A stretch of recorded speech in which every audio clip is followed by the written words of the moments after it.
Aku udah 5 bulan plus ada di Jepang sekarang untuk kuliah. Dan dari situ aku ngerasa kayak aku tahu beberapa realita yang gak seindah apa yang orang-orang bilang di internet soal kuliah ke luar negeri. And I want to talk about it with you guys right here, right now in this video. Dan ini adalah beberapa hal yang bakal kamu rasain realita kuliah ke luar negeri saat kamu udah enrolled here, saat kamu udah mulai kuliah di luar negeri. Loneliness. Demi apapun, loneliness is real here. Apalagi saat kamu baru pertama-tama datang nih ke kampus kamu, ke negara baru ini. You'll be very lonely. It will drain you so hard. First, you have to adjust. You have to adjust so much here. Kayak makanan-makanannya, terus kamar kamu, yang lainnya segala macam. Dan yang paling penting, you will be very far from your friends and family. Mereka ada di belahan dunia lain, kamu ada di sini gitu. Dan buat nyari temen di sini pun juga nggak gampang gitu, karena kamu kan harus coba adjusting sama teman-teman baru, ngikutin kayak ini mereka cocok apa enggak sama gue, and it will be very hard. Kenapa? Karena kamu bakal ada ngerasa di masa-masa kayak kok orang-orang udah cepet banget ya dapet temen, kok gue nggak dapet. Kayak you will try so hard to adjust, to fit in, and you will feel like apa ya, kayak kamu sendirian banget gitu. You'll be very lonely. I ever experienced that here. Kayak 2-3 bulan pertama aku di sini, I felt that. Dan sometimes aku ngerasa kayak I was so stupid, karena kayak aku ngerasa I was trying too hard to fit in, sampai kadang-kadang tuh aku tuh kayak nge-cross boundaries aku sendiri untuk fit in, and it was a very lonely experience gitu loh. Pressure and academic competition. Again, don't get me started on this. Kayak kalau misalkan ada orang bilang kayak kuliah ke luar negeri itu easy, kamu nggak bakal banyak kompetisi segala macam. That's a lie. That's a big lie. Kenapa? Di sini justru menurutku kompetisinya tuh lebih besar. Academic competition is real. As much as I said to you guys kayak don't compete, kayak emang kayak unnecessary aja gitu buat compete sama people. Tapi you will feel very kayak fear of missing out, itu juga a thing. Jadi kayak pressure-nya tuh ada di pundak kamu tuh berat gitu loh. Kenapa? Karena kamu bakal ada di lingkungan yang international, and all these people are amazing. Mereka tuh kayak kayak skilled on another level. At least dulu karena mungkin aku mainnya kurang jauh kali ya, jadi aku kayak jarang ngelihat orang-orang yang benar-benar kayak wow banget gitu loh. And when I came here, I was like wow, orang-orangnya wow, just wow gitu. Dan itu bakal naruh pressure di kamu yang buat kamu merasa kayak ya ampun gue kurang banget ternyata, kayak gue kok belajar tapi gak pinter-pinter gitu. Kenapa nih orang kok kayak gak dapet nilai tuh bagus-bagus mulu, tapi kenapa gue enggak? And it's a thing. Dan di sini tuh kayak kamu harus belajar pakai bahasa lain kan, bahasa yang bukan bahasa kamu, and it's not gonna be easy.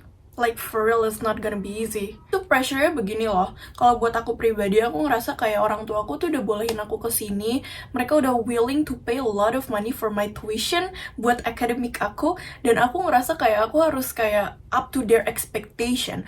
Aku harus buat apa yang mereka kasih ke aku itu menghasilkan gitu buat mereka. I want to make them proud. Itu jadi pressure yang cukup berat di pundak aku. Itu adalah case-nya aku, dan aku yakin banyak murid-murid lain yang kuliah ke luar negeri dan merasakan hal yang sama kayak aku. Lalu yang terakhir itu adalah self-management. Kalau kamu kuliah ke luar negeri, you will have to have this self-management skill yang tinggi banget. Kamu tahu di sini kamu masak sendiri, kamu bersih-bersih sendiri, kamu bakal harus bangunin diri kamu sendiri. Kamu harus manage waktu kamu dengan baik, karena di sini semuanya tuh overlaps.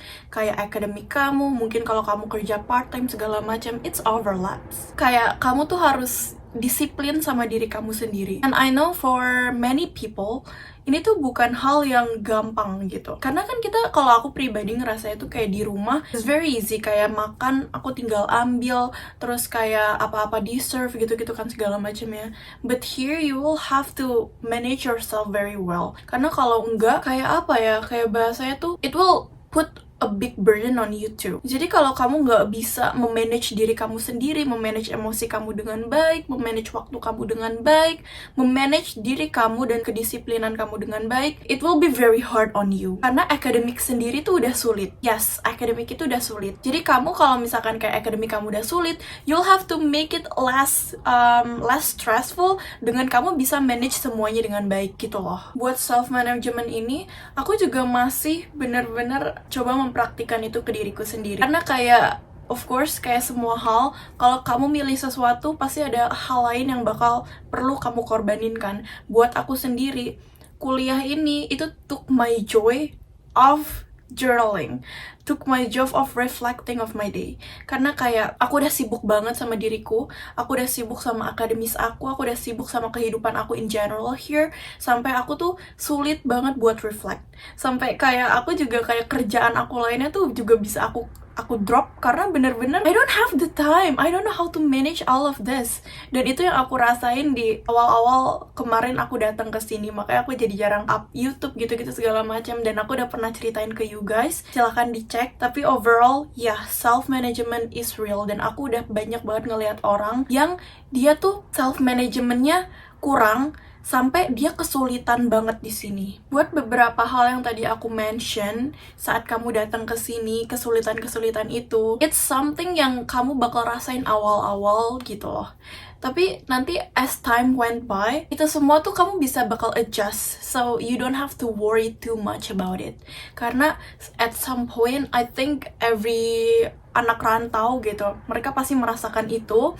Tapi juga at the same time, they can get over it soon. Jadi you don't have to worry about it. Tapi untuk kayak masalah-masalah soal kegagalan atau kayak ekonomi, I think will be better kalau kamu reflect on yourself and talk about it with your family first. Kayak ini tuh baiknya kayak gimana? Ini timing yang pas apa enggak? And I think you're the only person who knows the answer. Gitu loh. Karena aku sendiri sebelum aku berangkat ke sini, aku bener-bener omongin banget ke orang tua aku, kayak orang tua aku oke gak kalau aku kuliah begini. Kayak will this be too much burden on them or not? Kayak gimana caranya aku bisa ease their worries dan kayak bisa bantu mereka secara ekonomik gitu loh. Jadi as I say, meskipun kuliah luar negeri gak semuanya pelangi, kamu tetap bisa get over it. It's okay. Lagi-lagi aku bilang, aku buat video ini bukan buat nge-discourage kamu, bukan buat bilang kayak keluar negeri susah banget kuliahnya, kayak mending gak usah. Gak kayak gitu. Aku cuman pengen temen-temen bener-bener sadar atas realita gitu. Kalau misalkan semua hal itu ada downside dan juga upside-nya. Jadi ada minus plusnya gitu. Aku pengen semua orang sadar akan hal ini. Karena dengan hal itu kamu bisa lebih realistis gitu mikirnya.